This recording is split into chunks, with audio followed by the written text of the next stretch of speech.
और मैं मांग करता हूं तेजस्वी जी से आपके चैनल के माध्यम से कि यथाशीघ्र चंदन के पहले वेतन जो है रोका जाए, और अगर फर्जी बहाली है तो उनको जेल भेजा जाए। आईजीएमएस के डायरेक्टर को गिरफ्तार किया जाए।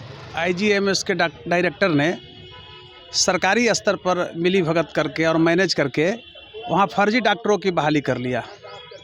और आपको आश्चर्य होगा कि जो एम्स से डिग्री लेकर के आए हैं, दिल्ली एम्स से, चाहे बड़े बड़े संस्थानों से मेडिकल को, उनका नहीं हुआ है। कटिहार मेडिकल कॉलेज वाले का, पूर्णिया मेडिकल कॉलेज वाले का मोटी रकम लेकिन उन्होंने बहाल कर लिया। अब डबल बेंच का ऑर्डर का इंतजार में है। लेकिन तत्कालीन दुर्भाग्य है इस बिहार के लिए कि आज है जो उप मुख्यमंत्री हैं तेजस्वी जी, वो बिहार के स्वास्थ्य विभाग के भी मंत्री हैं, तो उस डायरेक्टर पर कोई कार्रवाई नहीं किए हैं। आईएमएस के जो डायरेक्टर हैं आज नहीं, ये विगत वर्षों से ही भ्रष्टाचार में लिप्त हैं।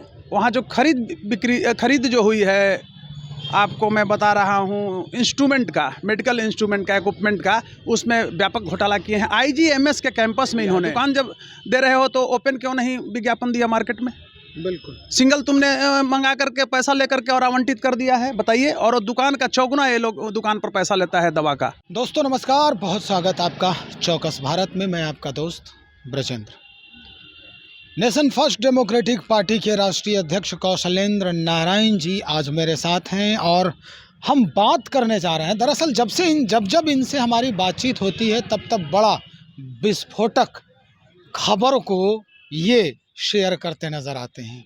दरअसल इनके बारे में अगर मैं बताऊं तो ये नेशन डेमोक्रेटिक फर्स्ट के राष्ट्रीय अध्यक्ष के साथ साथ पटना हाई कोर्ट के एक प्रबुद्ध जो है वो वकील भी हैं।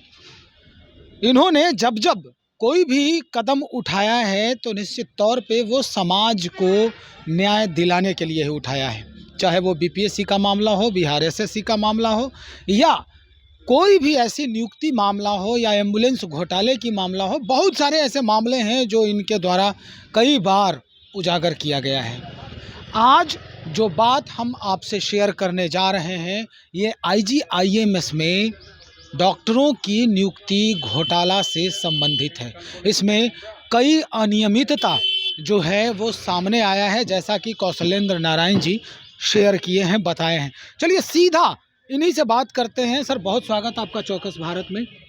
आपका भी बहुत बहुत स्वागत है। किस तरह का पूरा जो है वहाँ पर आप बता रहे हैं कि नियुक्ति घोटाला हुआ है, क्या कुछ हुआ है वहाँ पे, कैसे ये सब हो रहा है? देखिए, आईजीएमएस के डायरेक्टर ने सरकारी स्तर पर मिली भगत करके और मैनेज करके वहाँ फर्जी डॉक्टरों की बहाली कर लिया। और आपको आश्चर्य होगा कि जो एम्स से डिग्री लेकर के आए हैं, दिल्ली एम्स से, चाहे बड़े बड़े संस्थानों से मेडिकल को, उनका नहीं हुआ है। कटिहार मेडिकल कॉलेज वाले का, पूर्णिया मेडिकल कॉलेज वाले का मोटी रकम लेकिन उन्होंने बहाल कर लिया।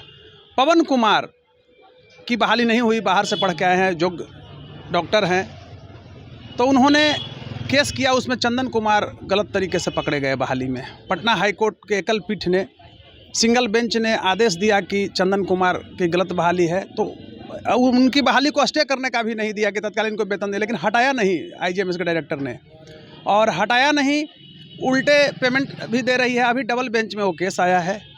पीवी बैजंत्री ने 31 तारीख को तलब किया है। 2094/2022 नंबर है डबल बेंच में।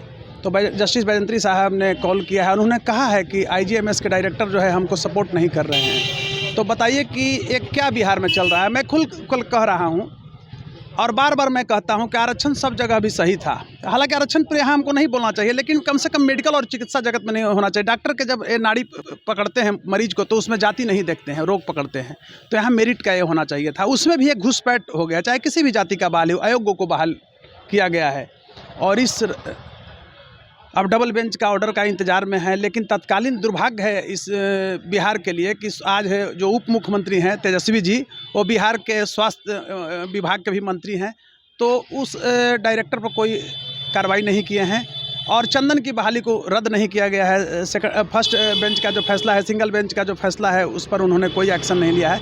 यह बिहार के उच्च चिकित्सा जगत को उखाड़ फेंकने का एक षड्यंत्र है, और इसकी जितनी निंदा की जाए वो कम है। और आपके जैसे प्रबुद्ध पत्रकारों को, आपकी जो टीम है, उस टीम के लोगों को मैं धन्यवाद देता हूं कि समसामयिक मुद्दे पर आप हमेशा साक्षात्कार लेने हाईकोर्ट के वकीलों के बीच आते हैं, हमारे बीच आते हैं। इसके लिए एक बार मैं आभार भी प्रकट करता हूं आपके और आपके चैनल के प्रति, और मैं मांग करता हूं तेजस्वी जी से आपके चैनल के माध्यम से कि यथाशीघ्र चंदन के पहले वेतन जो है रोका जाए, और अगर फर्जी बहाली है तो उनको जेल भेजा जाए। IGIMS के डायरेक्टर को गिरफ्तार किया जाए। IGIMS के जो डायरेक्टर हैं आज नहीं, ये विगत वर्षों से ही भ्रष्टाचार में लिप्त हैं। वहाँ जो खरीद जो हुई है, आपको मैं बता रहा हूँ, इंस्ट्रूमेंट का, मेडिकल इंस्ट्रूमेंट का, इक्विपमेंट का, उसमें व्यापक घोटाला किए हैं। IGMS के कैंपस में इन्होंने लाखों लाख रुपया लेकर के दुकान आवंटित किए हैं अपने लोगों का, सरकारी स्तर पर से मैनेज करके। सरकार से जो फ़ोन गया उसको दुकान दिए हैं, उस दुकान को भी रद्द किया जाए। बहुत बड़ा एक साजिश है, उसमें लाखों लाख रुपया ही लिया है। दुकान जब दे रहे हो तो ओपन क्यों नहीं विज्ञापन दिया मार्केट में? बिल्कुल सिंगल तुमने मंगा करके पैसा लेकर के और आवंटित कर दिया है, बताइए। और वो दुकान का चौगुना ये लोग दुकान पर पैसा लेता है, दवा का दादागिरी करता है, पेशेंट के साथ दुर्व्यवहार करता है। तो इस पर कार्रवाई होनी चाहिए। और विशेष तो मैं ज़्यादा उस पर नहीं बोल सकता हूं, क्योंकि यह मामला डबल बेंच का है, लेकिन सिंगल बेंच का जो ऑर्डर है उसके पक्ष में मैं खड़ा हूं। तत्कालीन डॉक्टर चंदन की गिरफ्तारी होनी चाहिए थी। और ऐसे कितने चिकित्सक हैं जो आपके नज़र से होकर? 50 चिकित्सक हैं। कटिहार मेडिकल कॉलेज वाला, मुंगेर मेडिकल कॉलेज वाला, सासाराम मेडिकल कॉलेज वाला के लोग बहाल किया है। कोई वो लोग के पास योग्यता नहीं है, डोनेशन पर आया है पैसा दे करके, और ऊँची रसूख के चलते और यहाँ बहाल कर लिया। 50 लाख रुपया, 1 करोड़ रुपया चला है बहाली में, जबकि उसको मेडिसिन का नाम नहीं लिखने आता है। तो दाम का क्या पता चलेगा? ये लोग टी प्रैक्टिस करता है, दवा के कंपनियां से मिल करके पेशेंट को मार रहा है।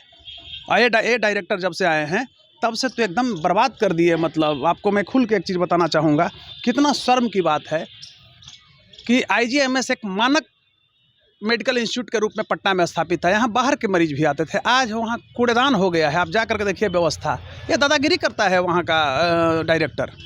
जब सिंगल बेंच का फैसला है कि चंदन की बहाली जो है गलत है, स्टे का कोई ऑर्डर नहीं है, तो उसको हटाओ, वेतन बंद करो, लेकिन सब कुछ दे रहा है, माने रंगदारी करता है।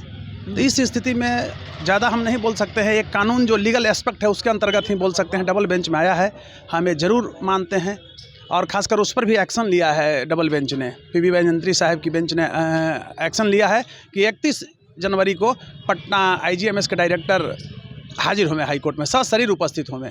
तो देखिए आगे क्या माजरा है, मैं अपडेट देते रहूँगा। और बहुत बहुत धन्यवाद आपका। बहुत शुक्रिया सर। आप इसी तरह से जो भी मसले आ रहे हैं, समाज को जो नीचे ले जाने का काम कर रहा है, उसे आप हमेशा उठाते रहे हैं। तो सुना आपने कि कौशलेंद्र नारायण जी ने किस तरह से इस बात को उठाया है कि इतने जो प्रतिष्ठित संस्थान है, खास करके जो हमारे स्वास्थ्य व्यवस्था पर हमेशा नज़र रखती है, ऐसी व्यवस्थाओं को लेकर अगर कहीं ना कहीं इस तरह की परेशानी आती है तो निश्चित तौर पे ये हमारे लिए बड़े दुर्भाग्य की बात हो सकती है। हमें उन योग्य चिकित्सकों को भी दरकिनार नहीं करना चाहिए जिनके अंदर ये क्षमता है कि नाड़ी देख करके ही रोग बता सके। खैर, अब तो आरोप प्रत्यारोप का दौर जो है वो चल ही रहा है। कोर्ट ने उन्हें तलब भी किया है, डायरेक्टर साहब को, और जिस तरह से कोर्ट का फैसला आएगा, इस फैसले पर नज़र हमारी भी होगी, और हम आपको बताएंगे कि IGIMS के जो निदेशक महोदय हैं, उन्होंने क्या कुछ वाकई में ले देकर काम किया है, या फिर जिस तरह से ये बात आ रही है सामने, इस पर पक्का छेप होता है। यानी चंदन कुमार पर जो आरोप लगा है वो निराधार आरोप लगा है। हम आपको दिखाएंगे, आप बने रहें हमारे साथ। बहुत शुक्रिया आपका।